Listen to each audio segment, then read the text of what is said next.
My name's Dave Dubeau, founder of MoneyPartnerFormula.com, and this show is built for everyday real estate investors who are actively doing deals and looking to scale using other people's money. So if you're an active real estate investor and you want to get featured on this show to talk about your own real estate and capital raising experiences, then just go to daveinterviewyou.com. Now let's get rolling with this episode, and remember to subscribe for daily interview content. All right, guys, welcome to Property Profits Podcast. I'm your host, Bryce Kaminsky, filling in for Dave Dubeau. And have you ever wondered how to crack the code behind successful real estate investments? Well, today, my guest, Ernest Smith, a seasoned real estate investor with a knack for flipping properties and uncovering the hidden numbers. He's here to unveil the secrets. Ernest, welcome to the show. It's fantastic to have you here.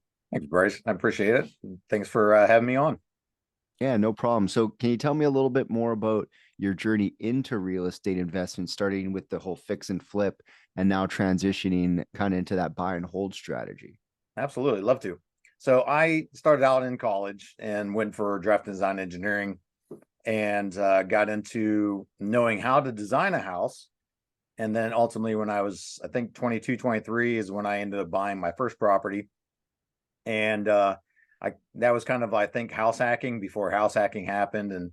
And I got into, gave it a name, right? Yeah, before all the internet and all that stuff, took its toll. But so got into it. I knew how to design a house. I knew what it went into the house. So kind of naturally, it was kind of like, all right, how do we do this now? And that started me on the journey of the fix and flips. And over the somewhat years, I kind of just did it as a hobby. I would buy one, live in it, fix it up, turn around and sell it, and do that every a year or every 2 years, and do the short-term, long-term gains, kind of play on it. And it was nice, because you were working a W-2 job at the time. And then that segued into kind of eventually getting my general contractor's license and eventually getting my realtor licenses as well, because there was kind of a need for those in that field. And it was one that it was always hard for me to count on those people. And so I just stepped in and did it myself that way. Got into being a real estate agent, selling your own properties, that sort of thing? Yeah, certainly. The ideally, the goal of it is really for those extra tools in my tool belt, right? So the GC, I didn't have to go rely on them to go pull the permits and call the inspections and do all those, because I lost a lot of days. And of course, we always know in the fix and flip world, time's money, days are money, right? So every day you have a dollar, burn rate to it. And if they just messed up and didn't call it in for that one day, and then that set me back 2 days or 3 days, and I'm waiting, and then the next trades are waiting and so on. So I just kind of controlled that. I went and took the test, and, for me, that was fairly easy one. The realtor one for me was a little bit more challenging because it talked a little bit more about laws and whatnot, but kind of the same thing happened with that. Having the access to the MLS system was keen, because I was able to do my own background checks and, my due diligence on those properties, which was always a big part. And, kind of along with that, it was, I couldn't wait 2 or 3 days for them to give me an answer, because I was in some of these markets, you're losing it, right? Because it's happening so fast. Other ones, you're getting multiple offers, and, the information's key. And again, it's, those type of people that are on your team understand that, but in a lot of ways, it was, they were kind of hard to find, I think, at some points. So what are some fundamental principles or steps you believe are crucial to successful property rehabs? I always kind of talk about this as kind of a, really anything you look at, right? It has a design that goes to it. Like this house that's in the background of mine, there is a blueprint that went to this thing. And from the blueprint, then you start putting all these into like mini bubbles, if you will, and subcategories. So you have all your major stuff, your windows, your roof, your electrical and plumbing and mechanical. All those have placements in the blueprints. So everything starts building this puzzle together. Like this is the front cover of the puzzle. This is what it's supposed to look like. And then inside the box is all of the pieces that go into it. And that's really all of the trades that go into it.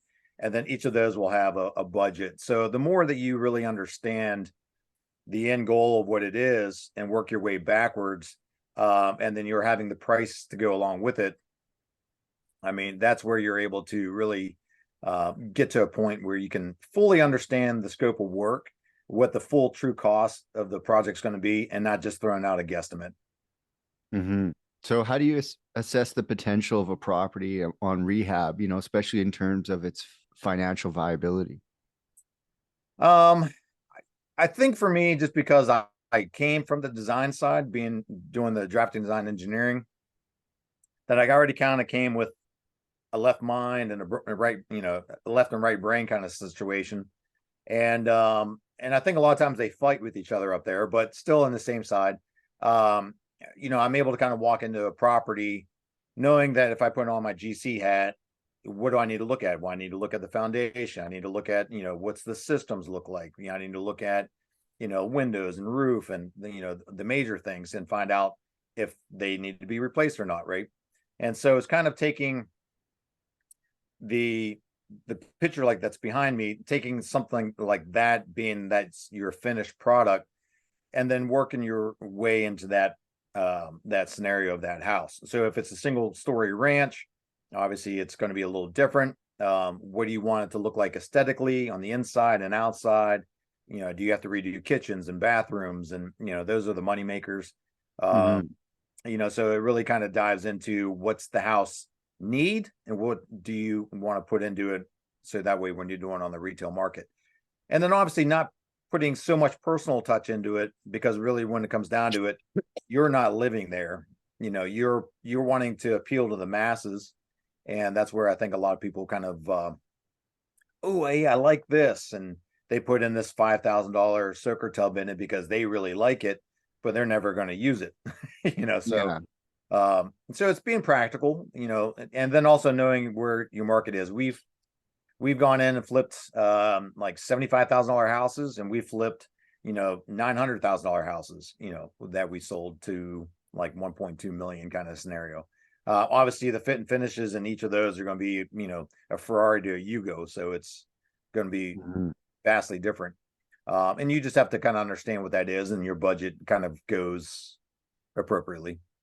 Yeah.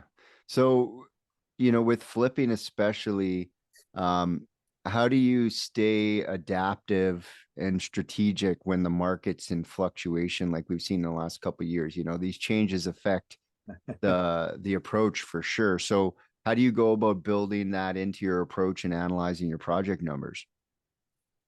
Well, the largest part is how you're buying it, right? Mm-hmm. And then just realizing what cycle you're in. So obviously in 2020, 2021, 22, we were in that going up the hill, reaching the top of the crest, and then now we're on that downturn going down. Now, are we at the very bottom? Absolutely not. You won't see that until probably next year, mid-year, if that's the case. A lot of it is just very cyclical. Mm-hmm. Get it out. Because everything is around the presidency too, right? So here we are, we're in the year of the presidential race. They're going to put their best foot forward, so they're going to reduce interest rates, they're going to reduce the gas pricing, they're going to do all these things to make themselves look like they just did a phenomenal job. And then of course the other side that's coming in, they're going to put their best foot forward, and this is what we're going to do, blah blah blah. But it's usually by year 2 for the new president, if they're coming into office, or if it's a repeat, then things will kind of stay status quo. Not a whole lot will change for the next year kind of scenario. So some of it's based off of what you see happening in the government, popular opinion or something, yeah, how people are feeling about the future. Yeah, because right now, I kind of see like people are holding back, right? Because the entrance rates are a little higher, and really people are like, well, they're high.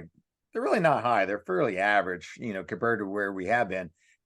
The 3%, that was extremely low. And will we ever see that again in our lifetime? Probably not. So that was one of those things.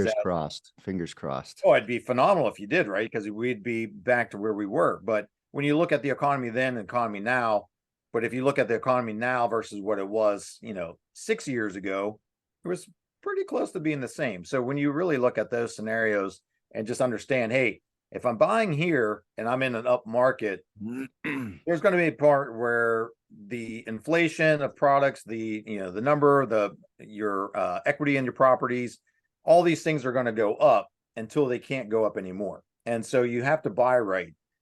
Still in that, even when you're on a down, you have to buy right. Like we just had a property come across the desk yesterday, and these people had this mindset of like, hey, this house is worth $200,000, and I'm like, it's not. It might have been a year ago or a year and a half ago, but right now it's, it's topped out at 160, and that's a retail side. I said, but even at that particular point, I see the house. I went inside the house, like me as the GC going in, this is what needs to get fixed. And I'm like, you're going to be at $100,000 purchase price, whether you're selling it as is, or you're trying to get a retail buyer to come in, just because the house didn't show well. It had a lot of livable things in it. And, so people just don't realize that things have changed. And unfortunately, sometimes you have to be the bearer of bad news. Yeah. I can remember when I started in 2015, that was right after our local market had I think we were second in the world for inflation. Things went up from like a $50,000 house to like $150,000 house over 10 years. And that was that was like a big shock for our local market. And then I'd go in to try to like buy these houses in the year after. And they'd be like, like your mortgage is more than it's even worth today. Like you're upside down. So you're going to have to sit on this thing for 10 more years to kind of get out of it or take a loss. And I guess they sat on it. So, when you look at the success that you can attain, especially with real estate investment, can you share like a memorable or one of your most memorable real estate successes, and what's the key lesson that you learned from it? I think the largest thing that I run across in really any of these projects is really your team. And, when I did kind of multiple things, like when I had the general contracting side of the business going really well, I had 19 or 20 guys that worked for me. So I was able to control a lot of, that man labor. So that was phenomenal. So, then it got to a part where then you became babysitting though, and some of them, and then it was that the best practice. And then the years that I went to doing kind of hiring the subcontractors, which is what most people will end up doing. That's flipping houses. You'll hire a general contractor if needed, and then you'll hire all the subcontractors. So again, a lot of those just starting out, you don't have those relationships built. You don't have the longevity. You don't understand the quality. They don't understand what it is that you're looking for. Like there's just a lot of separations between that. I think as it progresses, you get stronger. So you're only as strong as your weakest link. And so the biggest part is just vetting the subs, and checking out their quality and checking out what they do. And then, you kind of dangle the carrot out there for them on, hey, we got future projects coming up and blah, blah, blah, what that looks like. But, I mean, ultimately, if I looked at my phone and I look through all of the trades, I mean, I got gobs and gobs and gobs of just numbers for my mechanicals and electrical and plumbings. And, because you'll call them up and be like, hey, this is Ernie. You guys got some availability coming up because I got a project and it's going to require you to do this. Yeah, absolutely. That's great. Thanks for keep thinking of us. So it's kind of going back to those that scratched your back and did a good job for you, and is just kind of showing the appreciation, the value. And, that's what's going to help you get the job done faster, because they respect you. You're paying faster. You're doing these things that a lot of other ones don't do.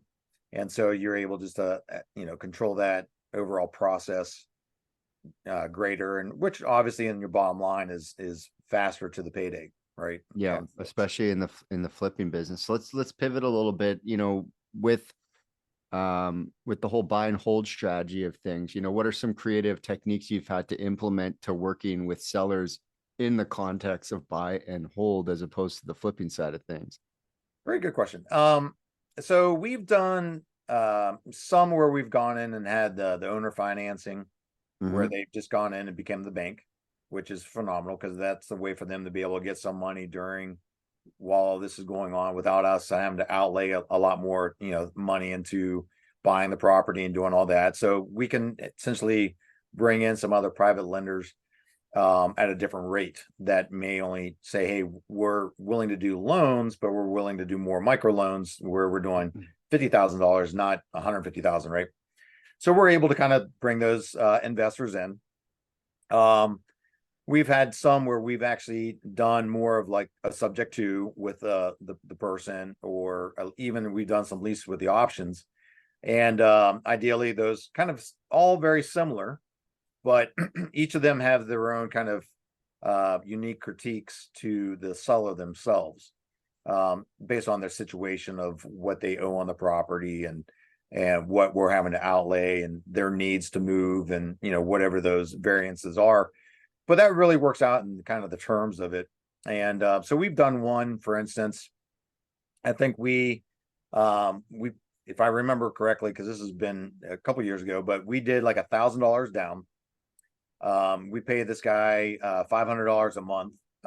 We had it slotted out for 6 months of time. Bless you. And we done like 6 months of time.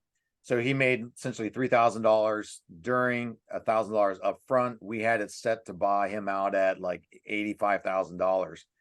And then we had it subjected to sell it at around like 150. So we had a potential to making, give or take, by the time we did realtor fees or whatever, about $25,000 off of it. And he was happy because he was making a little bit of money up front, a little bit of money during, and that covered all his cost. And then, and then his payday at the backside of it. So as long as they're kind of open, and you're really, the biggest part is when you're talking with these sellers is not to talk real estate terms and terminologies. It's really, not talking about the owner financing or the subject to or the lease option. It's really just saying, hey, what is it you need? Like, what do you need to move? You need this, like how much money you need up front? What's the property need? And you just start talking to them in very layman terms, if you will. And really just get them to understand, hey, I'm on your side. You've put yourself into this position. I'm just trying to help you get out of the position as best as possible. And when they realize that that's the intention and you're not trying to take advantage of the situation, then they're open to having a better conversation. Yeah, making sure that you, like, I think that's one thing that people, especially when they're dealing with sellers, that they might maybe not key in on, is like they don't care about the terms and what it is. They want bottom line, like money per month. What does it actually mean? So being able to translate that will definitely increase your success. So are there any like common pitfalls or mistakes that you've encountered in your journey that you'd warn new investors about? Yeah, I mean, there always is, because when you're doing a flip versus like a new build, for instance, a new build, you know the process to get there, right? Like this house that's behind me, typically in the new construction, by the time you go through the horizontal groundwork and then start building it, you got roughly about 270 steps, 278 or, whatnot. But some of those are like just pulling the permits and doing the blueprints, doing all the other things. There are some of the steps to kind of get you there. When you're doing a fix and flip, you have to kind of peel back that onion, right? You have to take the layers off to you get to a certain point where, okay, this is what really the house needs. We got to pull it back. Maybe you're demoing it down to studs because you That's have what all it the needs. plaster and plasters, busted up and it's, old. You have to do the wiring and plumbing, depends on what you have to do, right? So I think a lot of people get into trouble because they don't foreshadow or they don't estimate the what if, the oops that's in there. Like they put in there a 10% contingency. And when you look at it, it's like, okay, I have $100,000 budget and I have a 10% contingency of $10,000. So really my budget's 90, and they'll take that 100,000 and blow it out of the water because they just don't budget correctly, or they have to peel the onion back further than what they originally anticipated because they ran into termite damage or water damage or rot or floor joists or, something that they didn't see. It's because, knowledge is power, right? That's for me as a GC doing that, like I did the designs of the houses behind me.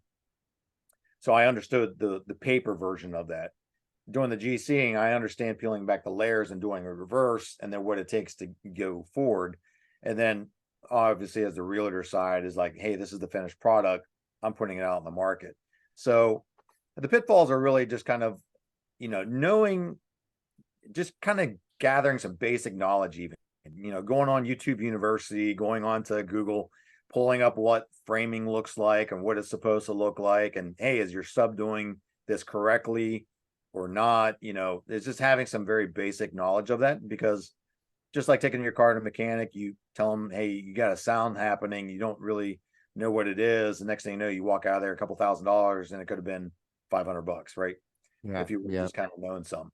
So there's always going to be those kind of pitfalls. And a lot of that is that, how can you learn enough to be dangerous to know that something's quite not right, and then you just have to do a little bit of research into it. So it's just really just understanding that part for me, I feel like is the biggest pitfall. No one wants to Awesome. put in the time to really learn it. Well, I think that, there's kind of two trains of thought. It's like, you can either get your hands dirty and learn about car engines. You can really get your hands dirty and start becoming a mechanic, or you can get into the business of learning mechanics. And then Sure. now you're like, okay, you ask the mechanic a few quick questions and you realize they're not a good mechanic and you can't trust them to work on your car. Yeah. So you don't have to get necessarily good with cars. But myself, especially when we used to do the flips back in the day, having that experience of doing some of that stuff myself with, growing up in that kind of household where it's like, okay, we're going to cut a hole in the ceiling and we're building out the second floor of the house. We're going to frame out the attic. Okay, get the chainsaw. Let's cut the ceiling on a Saturday. And knowing that, what is possible and what isn't, I think is also a big thing with flipping. Cause like people Sure. dream a lot. And it's like, sorry, man, that's a load bearing wall. Like, I don't care. Like, unless you're going to blow out your budget on this one wall, maybe we leave the wall. Maybe Right. it's just not in the Or cards. maybe you still do kind of a compromise and do kind Yeah, of a a little pass through cutout, or maybe a something. little pass through. Yeah. So what's the future look like for you and your business? So right now we are several different things. So part of the local group that we usually do, we have kind of a couple monthly meetings that we do. And that's kind of our way of just kind of giving back, right? Kind of teaching people that are new, those pitfalls and things that we're talking about here right today on the podcast. And and then kind of things to look out for, how to kind of safeguard themselves and their investors, treat their investors' money better than they do their own money, make sure that they're giving back to their investors and their returns, even if they don't make any money, it's making it true, because that investor is going to understand what they did more so than they would, if they didn't get any money back, right? So it's just going to go a long way. So it's just kind of like teaching those practicality things. So we're still doing that. But even so, for me, like I'm stepping out of my local area that's here in Charlotte, and we're kind of doing more national stuff. So I've been to Houston, Dallas. I've been up to New York. We got some international trips that's going to be happening here fairly soon. We made a lot of connections with people from Dubai and over into the Valley area, UK. I mean, there's a lot more things that are in play now that, man, I mean, to sit there and tell you everything that's going into it, it's kind of when you think about everything is just kind of local and just kind of blowing it up into a lot larger. I don't really know that side of it too much, but as far as real estate goes, we're still doing the buy and holds. That's kind of a big key for us because that's just the monthly cash flow that comes in. And so we're doing some we're kind of pivoting because the Charlotte surrounding market's gone way up, and in even like the sub areas, there are still deals that we're finding for the fix and flips, not so much as the buy and holds. So we're looking into more of like the Pennsylvania, the Ohio, into like the Kentucky markets and some fashions for some of the buy and holds because the values are a little less. We're potentially buying properties at 40 to about 65,000 Yeah. on those. And so like today I'm actually closing on one of my properties I have here in Charlotte, and I'm going to repurpose that, and I'll be buying 3 properties up in up in one of those states. We already have some that's in Ohio that we got contracts on, so we're doing a close on those here in the next I think 30 days or so on What's those. crazy too is like in Ohio, I was working there 2019. We were down there looking at doing the rehabs and things like that. And the price hasn't changed. It's still like it's It's not an appreciation zone, but no, man, this is the blue rent collar, is still 950 on a single, and I can be in and out of that for 40K or 50K depending on where you buy it and what county it's in. exactly. And I think the underlying thing that some people don't realize about these markets like Ohio and Pennsylvania is that with the cheaper housing, also you can find the cheaper labor and the cheaper materials. So it's, you go to a market that's kind of blown up a bit. The carpenter wants his piece. Everybody wants a pound of flesh, all the way up to the $1.2 million house. Like you're not going to find that. If you find a $1.2 million house in Cleveland, that thing is going to be thing's going to be like a $5 or $10 million house anywhere else. So Exactly. when you look at it, there's places for cash flow, and yeah, you got it dialed in. I was just on Zillow the other day looking at it and going, wow, still a duplex for 30 grand, and put it back Yes. together again and get Yes. 750, 850 a unit, Yeah. Well, my mindset has always been I can fix anything, right? That's it's always been the mindset because that's where I started out at. And I think that just naturally that's where I always progress to. But now it's kind of taking that mind shift is like, okay, well, I want, it's the speed of implementation. Like I want to be able to get into a property that's producing me income from day one, Yeah. and so that's kind of where I'm liquidating some, moving some, buying others. And I got out of these larger networks I've been involved in here.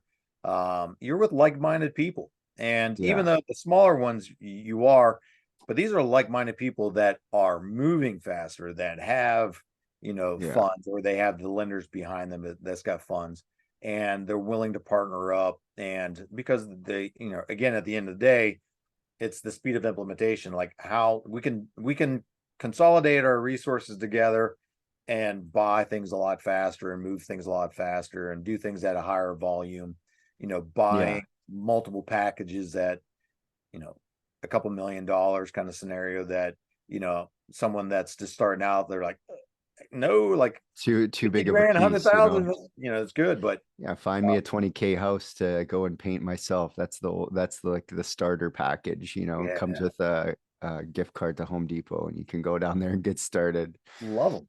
That's So, yeah, so go yeah, ahead. so the rentals are always a big key, and really it's just kind of like creating the cash flow. Besides that, it's just like you're doing the podcast. I just started doing a podcast, and really it's for me the reason of doing that is the relationship, is the network, right? So it's how can I give back to my network, show them the credibility piece, and give them some of the value that goes along with it, and really just puts those pieces of the puzzles together. And Mhm. someone down the line says, hey, oh hey, you met Vanilla Ice, oh hey, you had Joe Foster from Reebok, and oh hey, you had Caroline Stansberry and Sergio on the podcast.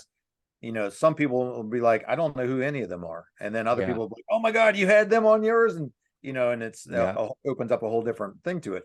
So it's really not about who it's about who knows you, is really what it comes down to. And so that's really what I've been employing over the last give or take year, and just kind of stepping outside of my comfort zone of doing the fix and flips and the buy and holds, and really just doing a lot more scaling at this point. And that's really kind of the keys here going forward. yeah. So if people want to connect with you guys and want to find out more, how do they find you? What should they do? So down here you'll see it's at Ernest Smith Official. That will be on Facebook and Instagram and TikTok. And so I'm trying to do, not that I'm trying, I get to do, I changed all of those to where they be the same. On podcasts, it's going to be Ernest Goes to Network. And you can find that on Apple and Spotify. And we're dropping a YouTube. I had one at one point, but it's just one of those things. It's so many things going on. It all takes time. So, but start off with, connecting with me on the socials and follow those. Tons of live videos, and you'll see me crawling underneath of houses still with my headlight on and showing you guys what some down and dirty foundations look like and things that you kind of, need to check out, because that's essentially when you're flipping a house, that's where you can bury some money at quickly. Yeah, certainly. Well, I really appreciate you stopping by, and Absolutely. Yeah, until next time, guys. We'll Thank you. catch you on the next episode.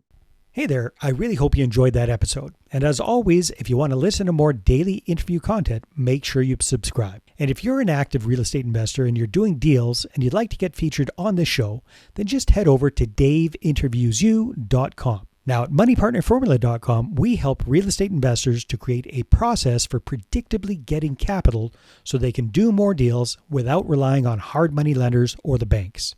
We do this by building them a private capital marketing system. Now, if you want help turning yourself into a big money capital attraction machine, then book a call with our team to see how we can help. Just visit moneypartnerformula.com to find out more. All right, take care, and we'll see you on the next interview.